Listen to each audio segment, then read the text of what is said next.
On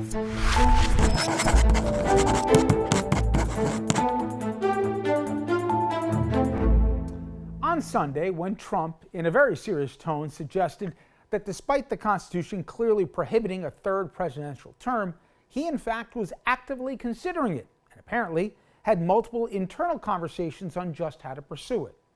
So, in a normal universe, not the bizarro parallel one we currently occupy, that would be the story dominating at least a full week of news cycles. You'd have constitutional experts weighing in on why this was ruled out, the dangers of an imperial presidency. A normal president would be forced to walk it back, and members from both parties, including his own, would collectively condemn the words of a would-be king. So yes, what Trump said was crazy and it was dangerous, but as I've learned the hard way, it was also intended as bait. Now I know, we're talking about the same guy who tried to steal an election and birthed the insurrection of January 6th. He's also the same guy who more recently as a candidate promised to be a dictator on day one and pardoned every last rioter. I get it. He's a confirmed threat to the checks and balances that our founders gave us, but I believe we have more pressing issues than worrying about 2028, as crazy as that sounds. The threats, my friends, are more immediate. For anyone who says that this is just Trump being Trump, as if that's not a horror show in its own right, these last 2 months are very different than his first term. Every adult or human guardrail that stopped his worst instincts in 2016, they're a distant memory. Moreover, Trump, who has never enterprised political thoughts, or policy thoughts I should say, let alone done anything resembling a deep thought on a single subject, he's adopted the Project 2025 playbook as gospel. The indiscriminate gutting of federal agencies, the all-out attacks on any institutions that can hold the president to account, they are clear and present. Any hope that the Republican Party, who swore an oath to defend the Constitution, would stand tall, that's been dismissed. The complicity in the face of the stunning security lapse of Signalgate, the silence in the face of repeated threats of imperialism in Greenland, the Gaza Strip, Panama Canal, and for crying out loud, Canada, it is embarrassing. In 2 months, the scientific and medical agencies of America that are the envy of the world, they have become a punchline. With an anti-vaxxer in charge, we have kneecapped the CDC and the NIH.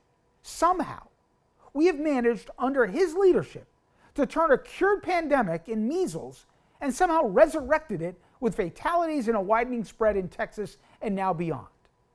To the world, we have abandoned allies, embraced enemies, launched a global trade war that impossibly has united every partner against us.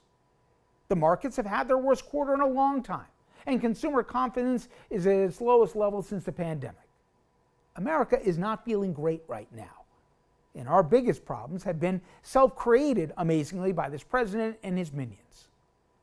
But while the normal recourse would be a course correction at the ballot box and to worry about it next year in the midterms and certainly in 28 in the presidential, it is suddenly not a given. In fact, far from it, that we will, the people, be the ones that get to decide. Let me come back to Project 2025, a manifesto written over 4 years by a conservative think tank. It's a thoughtful game plan to destroy a democracy. I've read it. The stated strategy is you attack the legitimacy of the courts and the judges.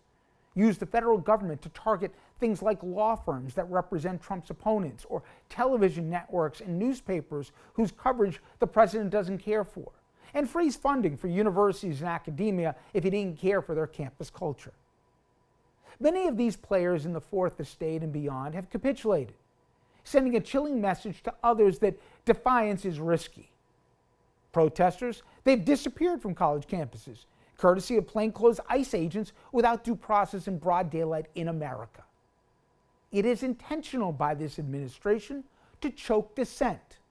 Without it, no democracy can survive.